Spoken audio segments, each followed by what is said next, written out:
বেহাল অবস্থা আত্রেই নদীর খাড়িগুলি। প্রশাসনের দাবি মতো যেমনটা জানা যাচ্ছে যে 15 লক্ষ টাকা খরচ করা হচ্ছে এই খাড়িগুলি সংস্কার করার জন্য, কারণ বালুরঘাটের মানুষের দীর্ঘদিনের দাবি এই খাড়িগুলি সংস্কার করা হোক।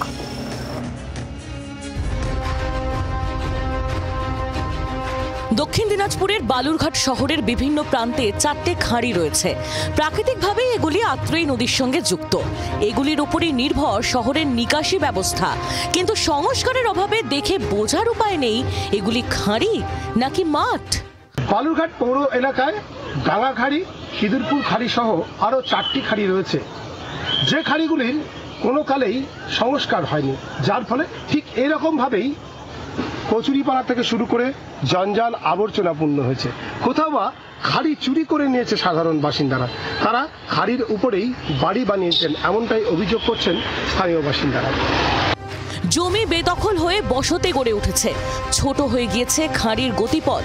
পোকা মাকড় জঞ্জালের পাশাপাশি বন্যায় খাঁড়ি দিয়ে জল চলে আসে জনপদে, বিপর্যস্ত হয়ে পড়ে জনজীবন। আমি এরকমই দেখছি, এর থেকে আরো ডিপ ছিল, চারিদিকে আরো বেশি জায়গা ছিল, সেই জায়গাটা চারিদিকে চাপাইটা পাইনি, এখন এরকম হয়ে আছে। এইটার কোনো সংস্কার আপনারা দেখেছেন? মশা মাছির উপদ্রব কেমন? ইয়ে করে জঙ্গলগুলো কেটে দেয়, জঙ্গল কাটে, আর যে মশা মাছ এগুলো ইয়ে করা হয়, দেওয়া হয়, কিন্তু পার্মানেন্ট ব্যবস্থা কিছু হয় না।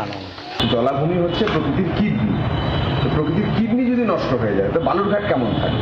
তো সেই জায়গা থেকে আমরা সংস্কারের দাবি করেছি, শুধু আত্রেই খাঁড়ি নয় বা ডাঙ্গা খাঁড়ি নয়, আরও যে শহরের মধ্যে যে খাঁড়িগুলো রয়েছে, যে জলাশয়গুলো রয়েছে সেগুলো, কেননা আমরা এখনো দেখতে পাই মাঝে মাঝে যে জলাশয়গুলো কচুরিপানায় আবদ্ধ হয়ে আছে।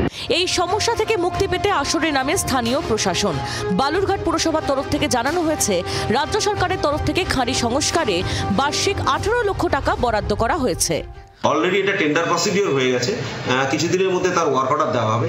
অর্থাৎ প্রতি বছর এই খাড়িগুলোকে এখন যে রক্ষণাবেক্ষণ করা, এই যে সংস্কার করা, পরিষ্কার পরিচ্ছন্নতা করা, এইটা কিন্তু একটা সিস্টেমেটিক হতে হবে। এবং এখন আমরা গার্ডওয়ালের কাজ শুরু করেছি, এবার আমরা খাড়ি সংস্কারের জন্য আমাদের একটা জায়গা তৈরি হলো।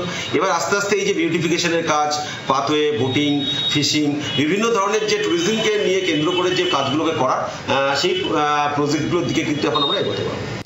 পুরসভার এই উদ্যোগকে সাধুবাদ জানিয়েছেন স্থানীয় বাসিন্দা থেকে শুরু করে পরিবেশ প্রেমীরাও। বালুরঘাট থেকে শ্রীকান্ত ঠাকুরের রিপোর্ট, জি 24 ঘন্টা। বাংলার আওয়াজ, বাঙালির আবেগ, জি 24 ঘন্টা।